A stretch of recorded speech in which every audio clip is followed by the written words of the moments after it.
नमस्कार। आज की इस तेज रफ्तार दुनिया में जहां हर कोई नएपन और स्पीड के पीछे भाग रहा है, अनुभव का, तजुर्बे का क्या मोल है? आज हम इसी सवाल को एक बहुत ही पुरानी लेकिन हमेशा काम आने वाली कहानी के जरिए समझेंगे।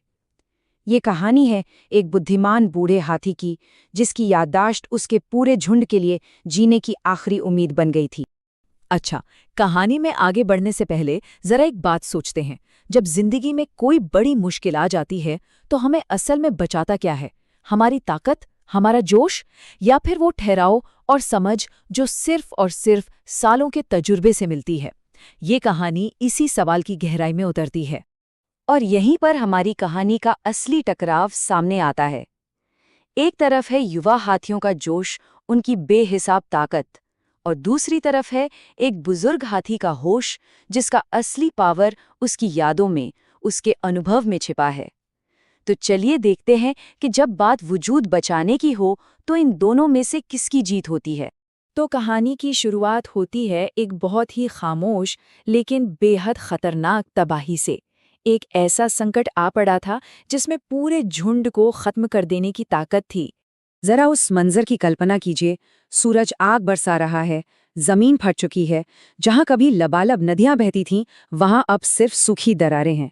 जो जंगल कभी जिंदगी से चहकता था, वो अब सूखे पेड़ों का एक कब्रिस्तान सा बन गया है। हाथियों के झुंड के लिए हर गुजरता दिन एक ऐसी प्यास से जंग थी जो सब कुछ निगल जाने को तैयार थी। ऐसे में जो जवान हाथी थे, उन पर घबराहट हावी होने लगी। उनके अंदर से बस एक ही आवाज आ रही थी, भागो यहां से भागो, वरना हम सब मारे जाएंगे। लेकिन सवाल ये था कि जाएं तो जाएं कहाँ? कोई रास्ता न सूझने पर उनकी ताकत ही उनकी बेबसी बन गई। वो डर और अनिश्चितता के एक जाल में फंस कर रह गए थे। और ठीक उसी वक्त जब सारी उम्मीदें दम तोड़ रही थीं, तब एक रास्ता निकला, एक ऐसी जगह से जिसके बारे में किसी ने सोचा भी नहीं था। ये रास्ता आज की ताकत से नहीं, बल्कि बीते हुए कल की एक गूंज से आया था। देखिए, ये समझना बहुत जरूरी है कि अनुभव का मतलब सिर्फ बीती हुई बातें याद रखना नहीं होता। अनुभव वो ज्ञान है जो दशकों तक चीजों को देखने, उनमें हिस्सा लेने और मुश्किल हालात से बच निकलने से बनता है। ये एक प्रैक्टिकल समझ है, और यही समझ अब उस पूरे झुंड को बचाने वाली थी। उस पूरी अफरा तफरी के बीच एक आवाज उठी। वो आवाज ऊंची नहीं थी, पर उसमें एक ठहराव था, एक शांति थी। ये झुंड के सबसे बूढ़े हाथी की आवाज थी। उसके शब्दों में डर नहीं, बल्कि अनुभव से आया एक आत्मविश्वास था। उसने एक ऐसी झील की बात की जिसके बारे में उसके सिवा सब भूल चुके थे। एक नीली झील जो कभी नहीं सूखती।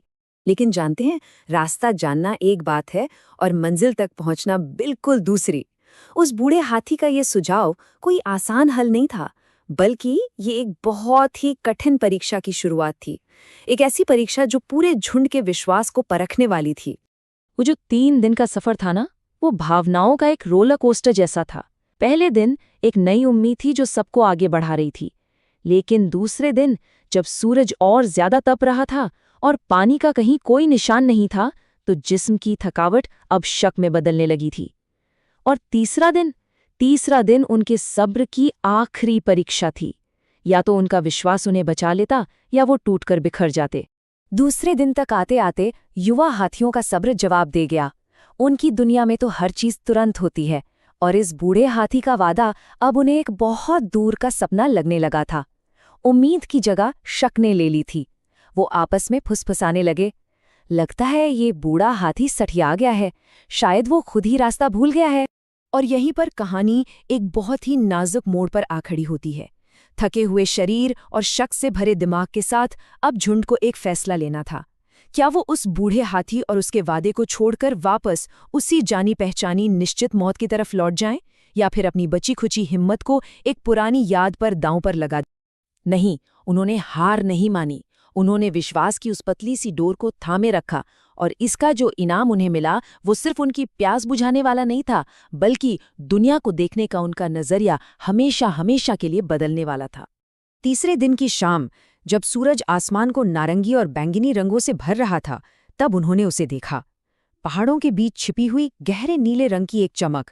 वो कोई वहम नहीं था, वो सच में नीली झील थी। और वो सिर्फ पानी नहीं था, वो जिंदगी का वादा था जो पूरा हो गया था। उस झील ने पूरे झुंड को बचा लिया। और जब वो जी भर कर पानी पी रहे थे तो युवा हाथियों की नजरें पानी पर नहीं बल्कि उस बूढ़े हाथी पर थीं। उनके शक का जो घमंड था वो शर्मिंदगी में धुल गया और उसकी जगह एक बहुत गहरे सम्मान ने ले ली।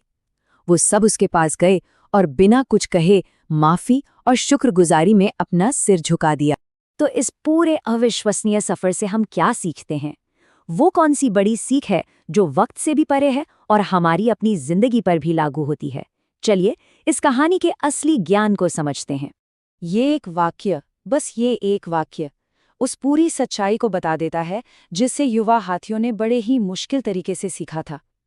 उन्हें समझ आ गया कि उनकी शारीरिक ताकत, जिस पर उन्हें इतना गुमान था, एक ऐसी समस्या के सामने पूरी तरह बेकार थी जिसे सिर्फ दशकों की याददाश्त और तजुर्बा ही सुलझा सकता था। तो ये कहानी हमें दो बहुत सीधी और सच्ची बातें सिखाती है।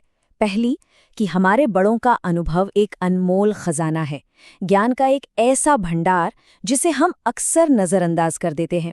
और दूसरी, जो शायद ज़्यादा ज़रूरी है, कि जब संकट बड़ा हो तो हमें ताकत या घबराहट नहीं बल्कि होश यानी शांति, धैर्य और समझदारी से बनी रणनीति बचाती है। जोश नहीं, होश काम आता है।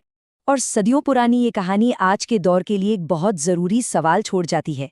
हमारी इस भागती दौड़ती दुनिया में जो हमेशा नएपन और जवानी का जश्न मनाती है, हम अनुभव को, तजुर्बे को सच में कितना महत्व देते हैं?